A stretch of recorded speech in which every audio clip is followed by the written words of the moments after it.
Buenos días. Vamos a comenzar. Reciban un saludo. Estamos transmitiendo desde Puerta del Cielo en Clavería. Reciban un saludo de la Ciudad de México. Y pues aquí estamos en esta mañana para ver qué es lo que tiene el Señor para nuestras vidas. Pues ya ven que a mí me gusta hablar de los reyes. Entonces hoy vamos a hablar de otro rey, un rey de Judá, el rey Ezequías. Entonces el rey Ezequías fue pues un rey bueno en general, es uno de los reyes buenos que tuvo Judá, de los pocos reyes buenos que tuvo Judá. De Israel no hubo ninguno, pero bueno, por lo menos en Judá hubo algunos buenos. La historia del rey Ezequías se encuentra en el segundo libro de los Reyes, de los capítulos 18 a 20. Obviamente no vamos a leer los 3 capítulos, pero ahí vamos a ir sacando algunas cosas que van a ser de bendición, porque hay cosas muy importantes de las cuales podemos aprender. Bueno, vamos a empezar. Entonces, el segundo libro de los Reyes, 18, del 1 al 3, dice: En el tercer año de Oseas, hijo de Ela, rey de Israel, comenzó a reinar Ezequías, hijo de Acaz, rey de Judá. Cuando comenzó a reinar era de 25 años y reinó en Jerusalén 29 años. El nombre de su madre fue Abi, hija de Zacarías. Hizo lo recto ante los ojos de Jehová, conforme a todas las cosas que había hecho David su padre. Entonces hizo todo lo bueno delante de los ojos de Dios y le sirvió fielmente. ¿Qué fue lo que hizo? ¿A qué se refiere con esto? Bueno, hizo varias cosas importantes. Una de ellas, quitó los lugares altos, que nos acordamos eran lugares de idolatría. Quebró las imágenes que estaban ahí presentes, las quebró, las quitó. Cortó los símbolos de Acera, otra diosa pagana que pues estaba como que de moda en aquel tiempo. Y algo muy importante, hizo pedazos la serpiente de Moisés. Si nos acordamos, cuando estaba Moisés en el desierto, empezó a haber una mortandad. Entonces, lo que le mandó el Señor a Moisés es de que hiciera una serpiente, y entonces cuando alguien recibía una mordedura, volteaba a ver a la serpiente y entonces sanaba. Bueno, pues al paso del tiempo, pasó la mortandad, pero la serpiente se quedó. Y entonces, pues la gente adoraba a la serpiente, ¿no? Entonces, empezaron a cambiar el culto a Dios y lo pasaron a una serpiente, que había servido en el pasado, pero pues no era su propósito. Bueno, pues esta serpiente, el bueno de Ezequías, la hizo pedazos. Entonces, hasta ahí vamos bien, vamos muy bien. Pero hizo algunas cosas así como raras, como todos, pues todos somos seres humanos, ¿no? Entonces, una de ellas, se rebeló contra el rey de Asiria. Asiria estaba ahí amenazando, estaba queriendo conquistarlos y entonces no les sirvió. Y bueno, pues estos asirios estaban en este plan de conquista. Vinieron primero contra Israel, porque está más al norte, ¿no? Entonces llegaron primero con Israel, lo tomaron, los destruyeron, los sobrevivientes se lo llevaron cautivos a Asiria y jamás regresaron. Pero las ciudades no se quedaban vacías. Lo que hacían estas personas es de que tomaban cautivos de otra ciudad y la trajeron a la parte de Israel. Y entonces esto lo hacían para que la gente perdiera su identidad. Pues estaban en una tierra que no era de ellos, entonces pues, no tenían nada que defender y por esa razón tenían esta costumbre. Y entonces estas personas que trajeron los asirios a toda la parte del norte son los que después se llaman los samaritanos. Entonces los judíos no querían a los samaritanos porque no eran de Israel, eran gente extranjera, ¿no? Entonces estos eran los famosos samaritanos. Bueno, entonces como se rebeló, entonces el rey de Asiria le impuso un tributo.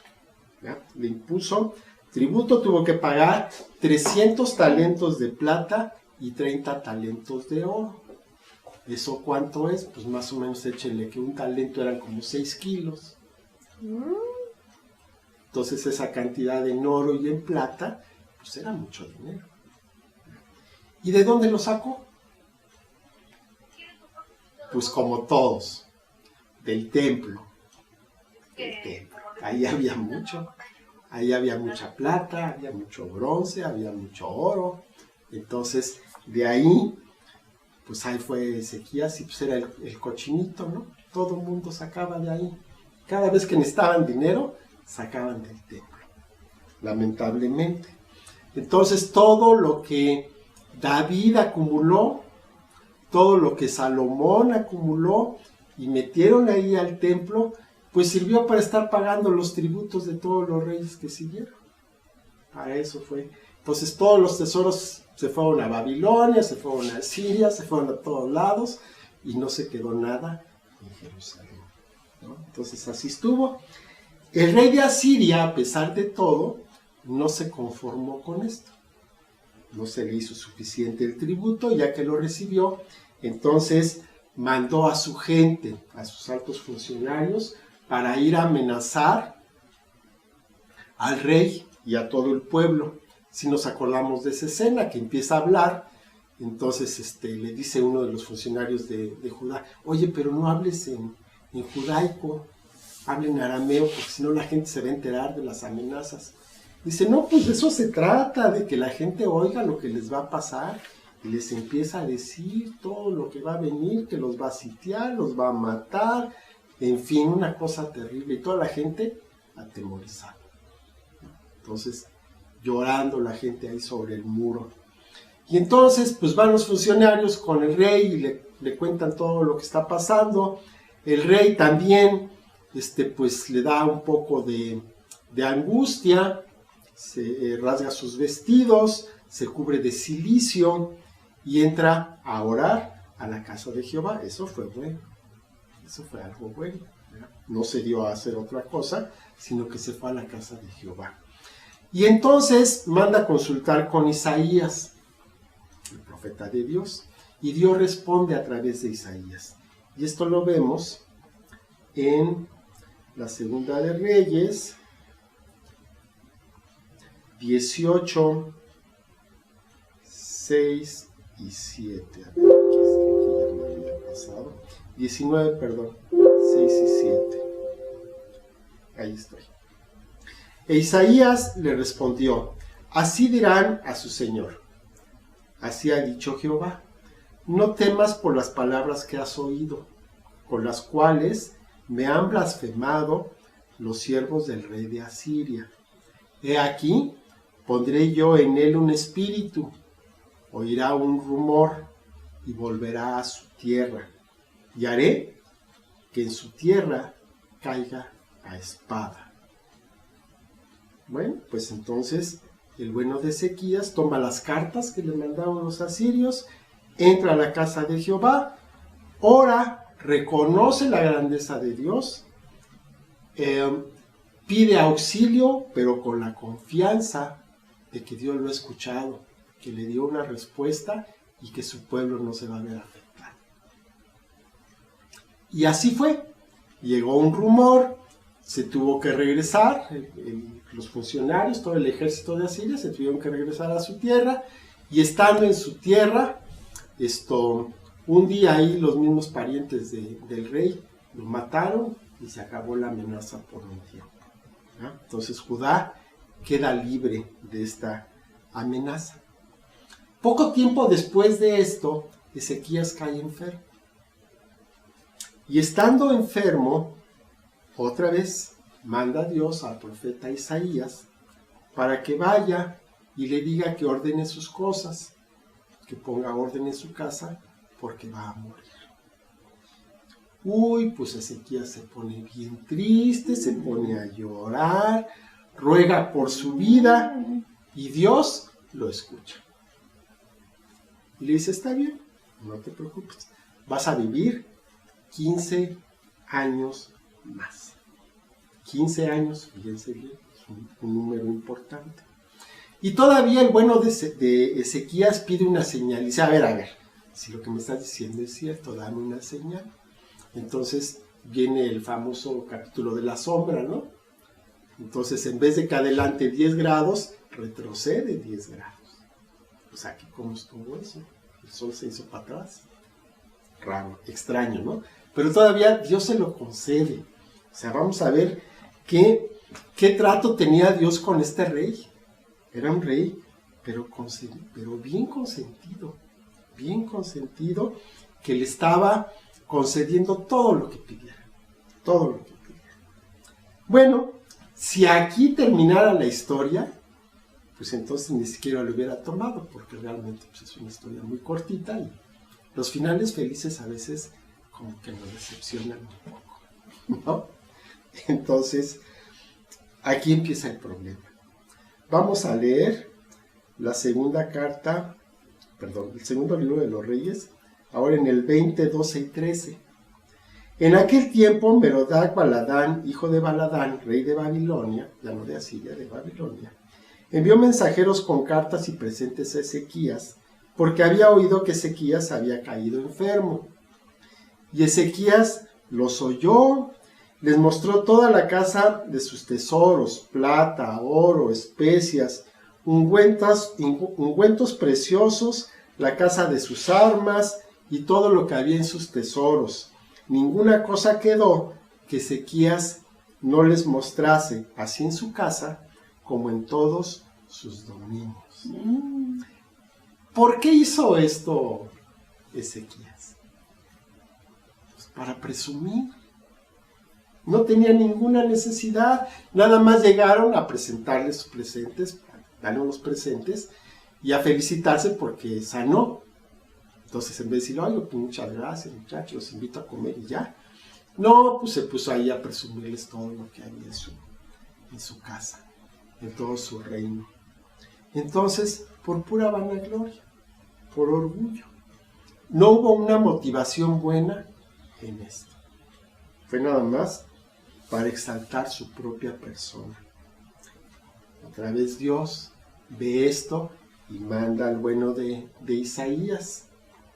Y entonces Isaías le dice, aquí adelantito, en los 17, 18, dice, he aquí, esto lo está diciendo Isaías, he aquí vienen días en que todo lo que está en tu casa y todo lo que tus padres han atesorado hasta hoy será llevado a Babilonia, sin quedar nada, dijo Jehová.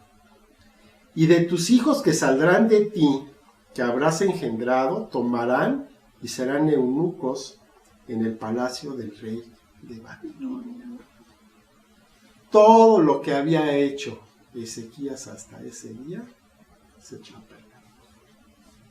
Todo se echó a perder. Pero eso no es lo peor. Lo peor es la respuesta de Ezequías.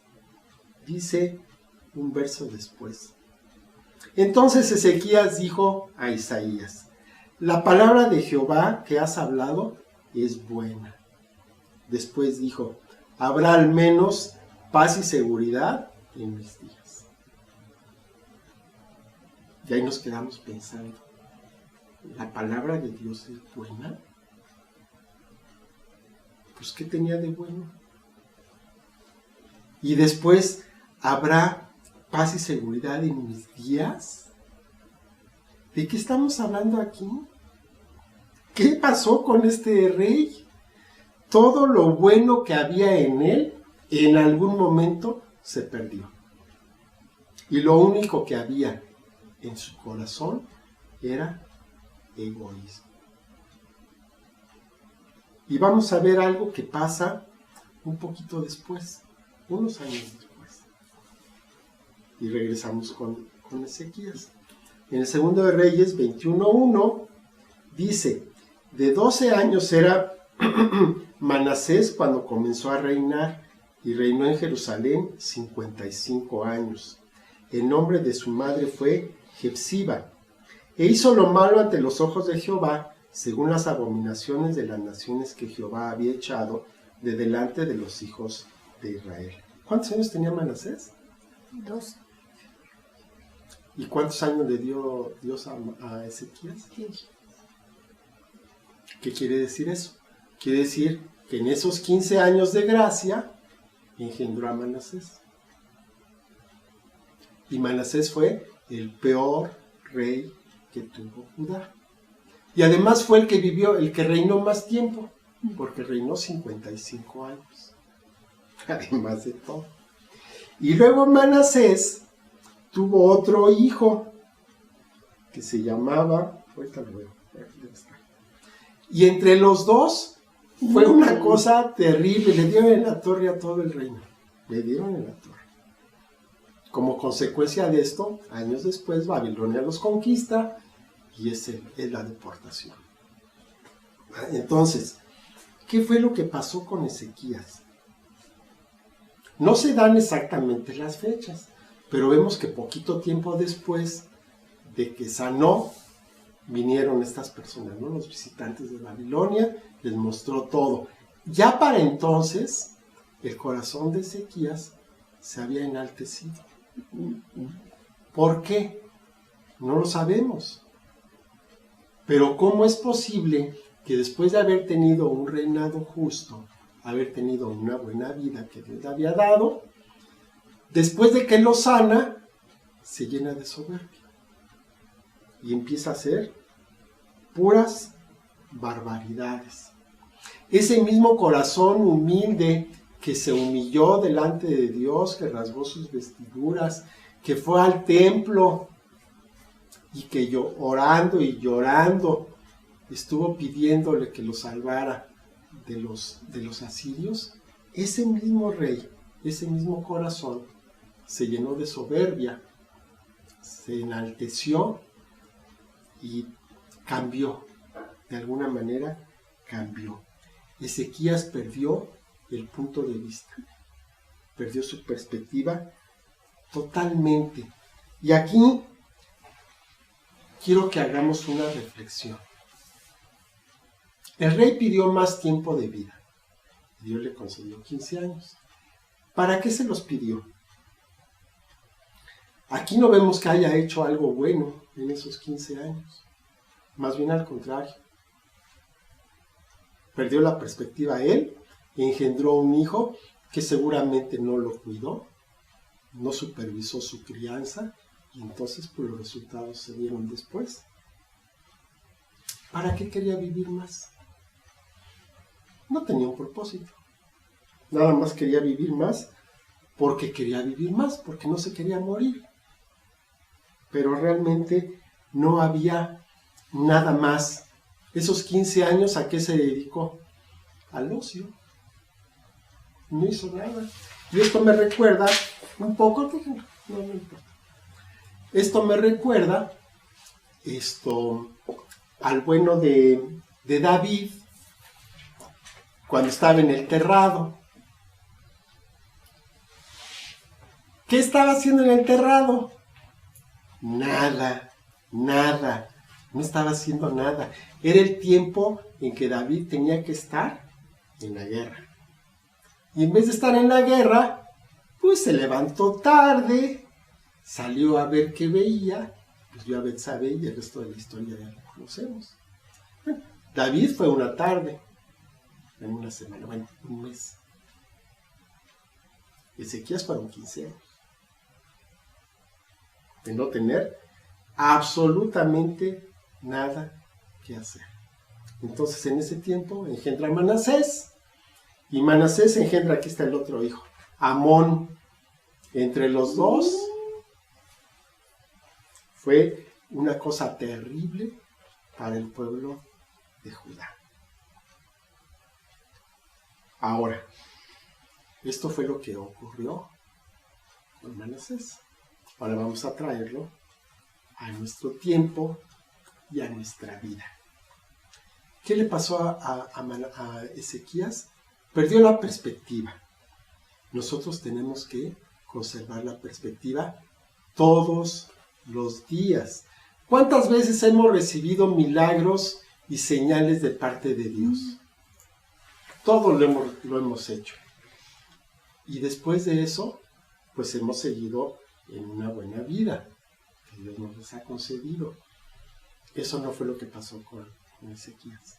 Después de recibir su milagro, de su vida adicional, lo que hizo fue que se perdió la perspectiva, se llenó de soberbia. Y entonces, de ese estado de bendición que tenía, se volvió maldición. Nosotros estamos en un estado de bendición. Todos, ninguno de nosotros podemos decir que no. Hoy despertamos, tenemos un hogar, tenemos una casa, tenemos una familia, tenemos gente que nos quiere y a la que queremos. Y nadie puede decir que está en carencia porque está viendo esta conferencia. Simplemente no hay forma de que puedas, sin recursos, estar viendo esta conferencia, este video. Porque para eso necesitas tener una computadora, un celular, internet, en fin, todo lo que va. Estamos entonces en este estado de bendición. Y cada día, en la noche, consciente o inconscientemente, pedimos un día más. La pregunta es, ¿para qué? El Señor nos lo concede. El Señor nos da un día cada vez. Cada día prolonga su misericordia y nos da un día más. Otra vez, ¿para qué?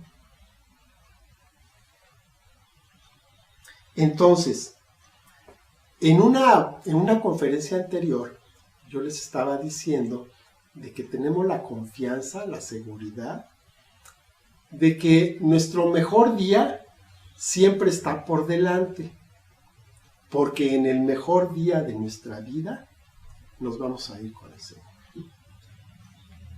¿no? Ese va a ser nuestro mejor día. Entonces,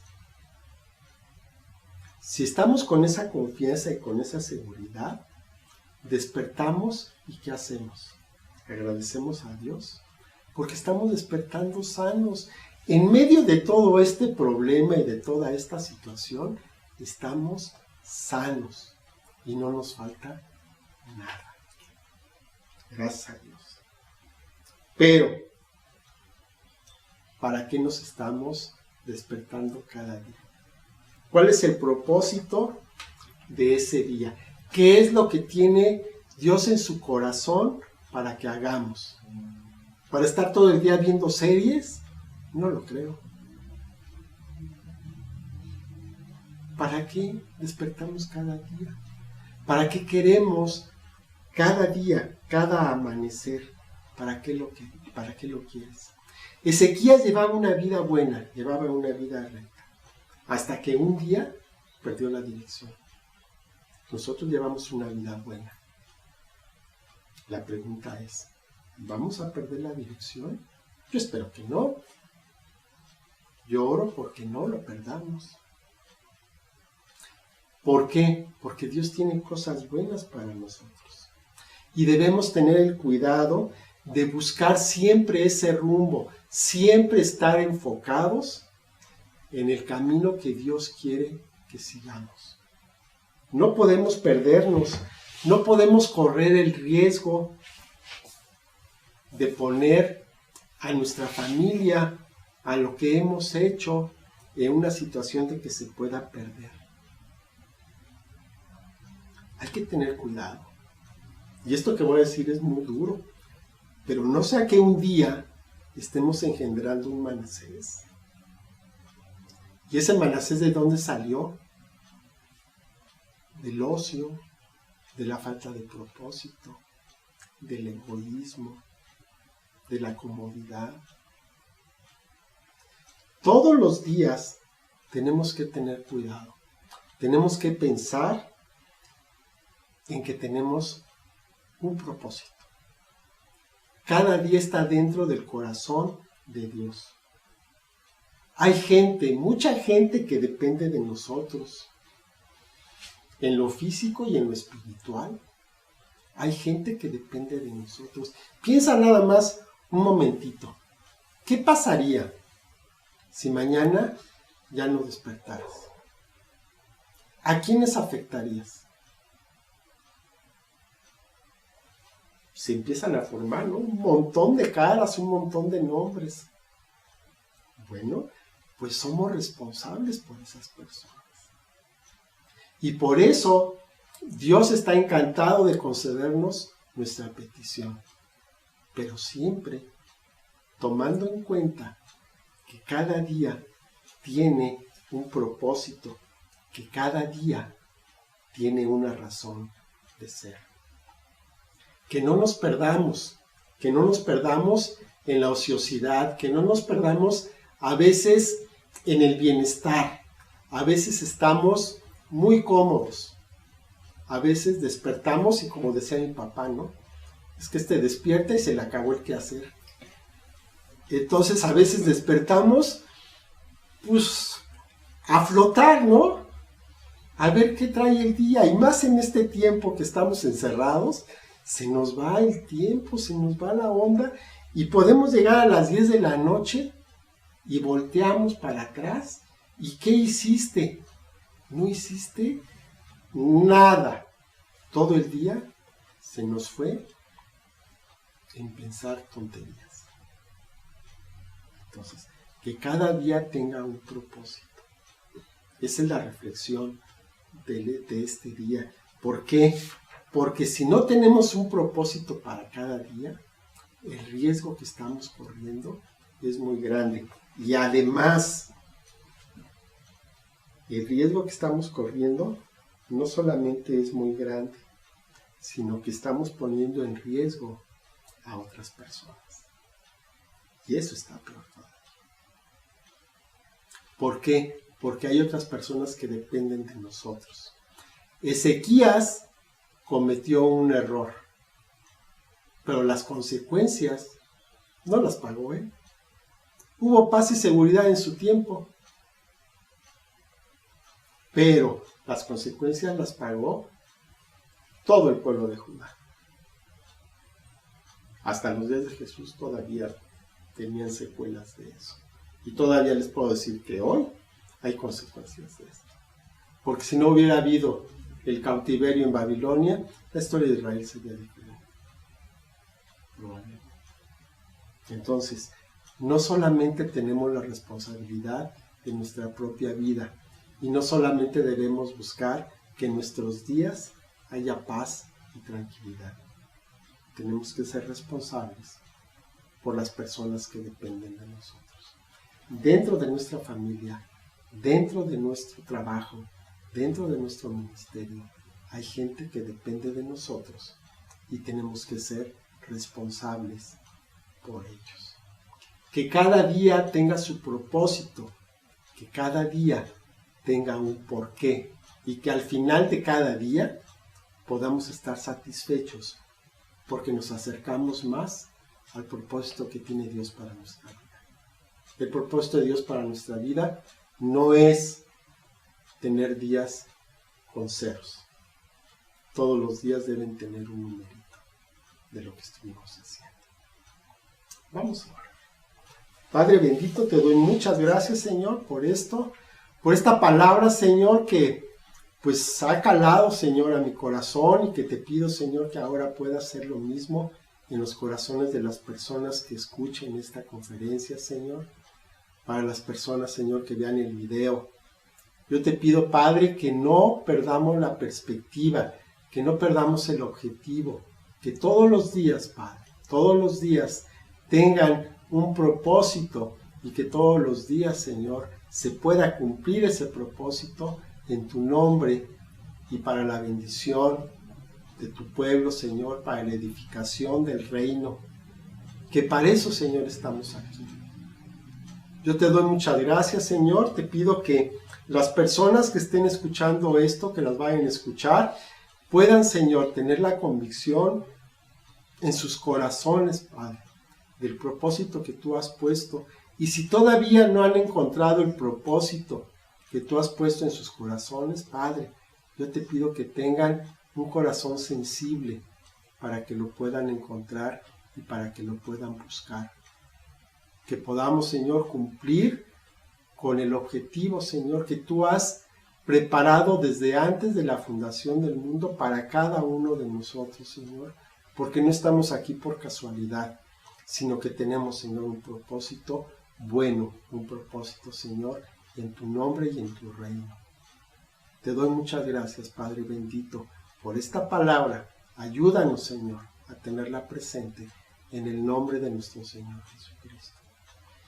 Y ahora me quiero dirigir a las personas que pues no han tenido nunca la oportunidad de conocer qué es lo que Dios tiene para cada uno y que pensamos que Dios pues es un ente ahí raro, un concepto y que no tiene nada que ver con nuestra vida. No es así.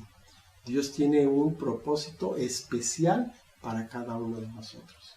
Y si estás escuchando estas palabras es porque es el día en que Dios te está hablando para que rindas tu voluntad a Él, para que aceptes su perdón y para que puedas formar parte de su reino, parte de su familia.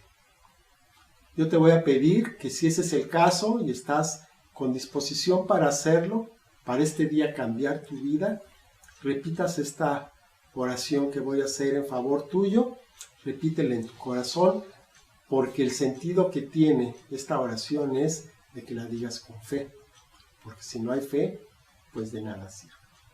Gracias, Padre bendito, por este día, Señor. Yo entiendo que he estado llevando una vida inútil, una vida, Señor, que no tiene un propósito, que he estado haciendo lo que yo quiero hacer, Señor, y mi voluntad ha sido la que ha reinado sobre todo. Te pido perdón, Señor, por esto, te pido que perdones mis pecados, que perdones todo lo malo que he hecho y que me permitas, Señor, a partir de hoy, ser un hijo tuyo, vivir, Señor, bajo tu cobertura, bajo tu gobierno y que puedas, Señor, lograr un objetivo bueno, Señor, que está más allá de lo que ahora puedo entender, pero que en ti, Señor, es bueno y maravilloso para mí y para mi familia, Señor. Te doy muchas gracias por esta oportunidad. En el nombre de nuestro Señor Jesucristo yo lo acepto. En el nombre de Jesús otra vez. Amén. Amén. Bueno, pues muchas gracias por estar con nosotros. Muchas gracias por ver este video. Y pues aquí estamos, Puerta del Cielo, Clavería. Estamos esperando que llegue el momento en que otra vez podamos reunirnos, ya que las autoridades nos permitan. Y bueno, pues mientras tanto nos seguimos viendo por estos medios. Y pues que tengan un buen día, que el Señor me los bendiga. Y que tengan una buena tarde. Hasta luego. Gracias, tío. Bendiciones. Gracias, nena. Bye.